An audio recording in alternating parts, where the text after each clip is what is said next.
Iran ने उर्दन, Bahrain और Kuwait पे जो अमरीकी फ़िज़ाई अड्डे हैं वहाँ पे ड्रोन्स और मिसाइल्स अटैक्स किए हैं। अमरीका की जानिब से होने वाले ईरान पर हमलों की बात करें तो सीमनान जो एयरपोर्ट है उसको निशाना बनाया। जेडी वेंस ने यह भी कहा कि इसराइल अमरीका के अंदर पॉलिटिक्स पे असर अंदाज होता है और जिसकी वजह से अमेरिकन्स अब आहिस्ता आहिस्ता इसराइलियों को और इसराइली गवर्नमेंट को, पॉलिटिशियंस को डिसलाइक करना उन्होंने शुरू कर दिया है। आने वाला एक हफ्ता ईरान अमरीका इसराइल जंग में इंतहाई अहमियत का हामिल है।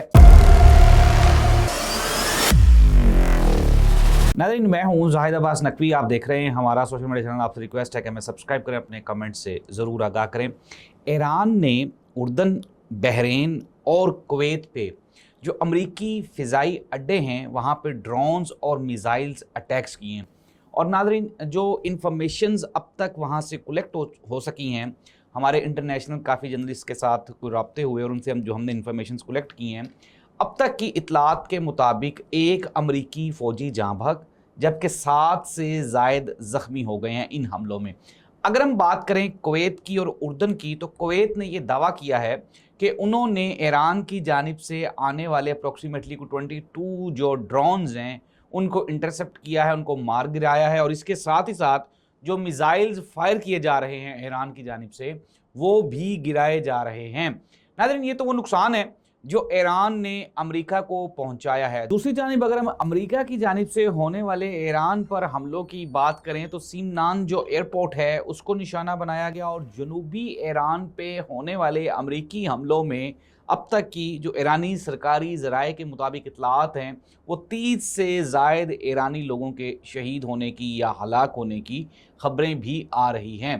डोनाल्ड ट्रंप ने कहा है कि ईरान जब तक सबक नहीं सीख जाता तब तक ये जो हमले हैं ये कंटिन्यू रहेंगे। हमने काफ़ी हद तक ईरान की सलाहियत कम कर दी है और आने वाले दिनों में हम अपने इन हमलों में मज़ीद तेज़ी लाएंगे। नाज़रीन, ये तो डोनाल्ड ट्रंप का बयान है।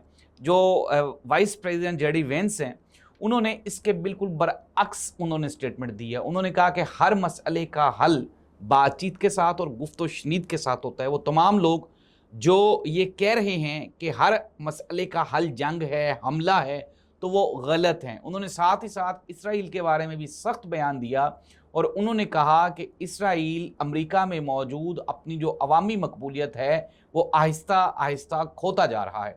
और साथ ही साथ जेडी वेंस ने यह भी कहा कि इसराइल अमेरिका के अंदर पॉलिटिक्स पे असर अंदाज होता है और जिसकी वजह से अमेरिकन्स अब आहिस्ता आहिस्ता इसराइलियों को और इसराइली गवर्नमेंट को, पॉलिटिशियंस को डिसलाइक करना उन्होंने शुरू कर दिया है। नाज़रीन, ये तो कहानी है ताज़ा तरीन अपडेट्स की। पाकिस्तान ने, अक़वाम मुत्तहिदा ने, मिडल ईस्ट के जितने भी इस्लामी ममालिक हैं उन सब ने ये ईरान और अमेरिका पे ज़ोर दिया है कि वो दोबारा फिर गुफ्त-ओ-शनीद का, बातचीत का दौर शुरू करें और इस मसले का बातचीत के ज़रिए हल निकाला जाए। आबनाए हरमूज़ आज 5वें दिन भी बंद है, वहाँ पे जहाज़ों की लाइन्स हैं, लेकिन ना ही तो ईरान की तरफ से आने और जाने वाले जहाज़ गुजर सकते हैं क्योंकि उनको अमेरिका निशाना बनाता है, और ना ही दूसरे रास्ते से जब जहाज़ गुजरते हैं तो उन्हें ईरान निशाना बनाता है। इस तरह से एनर्जी क्राइसिस अब आहिस्ता आहिस्ता बढ़ता जा रहा है।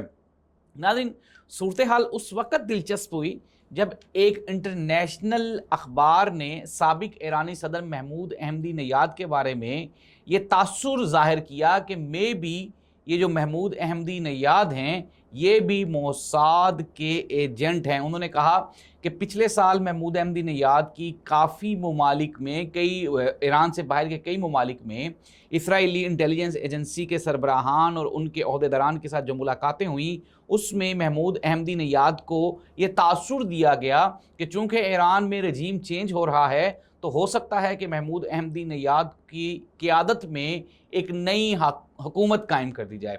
लेकिन नाज़रीन, महमूद अहमदी नयाद के जो उनके सोर्सेज हैं उन्होंने इस इल्ज़ाम को ठुकरा दिया और उन्होंने कहा कि ये बिल्कुल झूठ है। अगर दूसरी जानिब हम ईरान की बात करें तो ईरान ने भी सरकारी तौर पे इसकी तस्दीक या तरदीद नहीं की। हाँ, अलबत्ता ये ज़रूर है कि पहले महमूद अहमदी नयाद के बारे में ये कहा गया कि वो शहीद हो गए हैं, लेकिन फिर बाद में वो कई सरकारी मजालिस में देखे भी गए। नाज़रीन, दोनों जानिब से ईरान, इसराइल और अमेरिका, तीनों जानिब से जो हमलों और एक दूसरे को जीतने के लिए, एक दूसरे को इन्वेड करने के लिए जो कोशिशें हैं वो हर गुजरते हुए दिन के साथ तेज़ हो रही हैं, लेकिन दुनिया में जो इंसानियत है وہ خطرے میں ہے۔ کنکلوڈ کر لیتے ہیں ناظرین، آنے والا ایک ہفتہ ایران امریکہ اسرائیل جنگ میں انتہائی اہمیت کا حامل ہے۔ انڈاؤٹڈلی اسرائیل یہ چاہتا ہے کہ حملے جاری رہیں، لیکن چونکہ جس طرح میں نے آپ کو بتایا کہ جو وائس پریزیڈنٹ انہوں نے کہہ دیا کہ اب اسرائیل کی امریکہ میں جو آہستہ آہستہ انفلوئنس ہے وہ کم ہوتی جا رہی ہے، تو مے بی کوئی اس طرح کا کوئی معجزہ ہو جائے جس سے بات چیت کا آغاز دوبارہ پھر ہو جائے۔ اللہ تعالیٰ اس پوری کائنات کو اپنی حفظ و ایمان میں رکھے۔ اللہ حافظ۔